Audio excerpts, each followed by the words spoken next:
Alice sat by the river feeling bored. Her sister was reading a book, but it had no pictures or conversations. Alice wondered what use a book without pictures could be. Suddenly, a white rabbit with pink eyes ran by. The rabbit was muttering, "Oh dear! Oh dear! I'm late."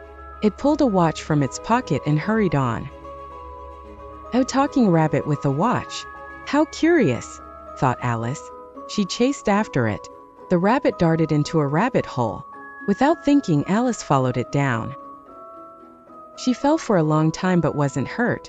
It felt like floating through air. She saw shelves and cupboards as she passed, even tried to pick a jar labeled orange marmalade, but it was empty. Finally, she landed softly in a hall with many doors. All the doors were locked, and she couldn't find a way out. On a table was a small key. She picked it up and found it unlocked a tiny door. Behind the door was a lovely garden she longed to visit, but she was too big to fit through the door. Then, Alice found a bottle labeled "Drink Me." She drank it and shrank to a tiny size. Now she was small enough to enter the garden, but she had left the key on the table, now too high to reach. Next, Alice found a cake with "Eat Me" written on it. Eating it made her grow so tall her head hit the ceiling. She started to cry, and soon there was a pool of tears around her feet. A swimming mouse paddled by in the pool. Alice stopped crying and started talking to the mouse. She talked about her cat Dinah, who liked hunting mice. The mouse didn't like that and swam away.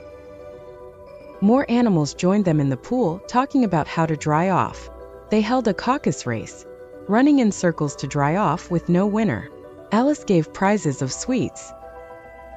They continued to explore, meeting characters and facing puzzles. Eventually, Alice was truly awakened by her sister and realized she had been dreaming.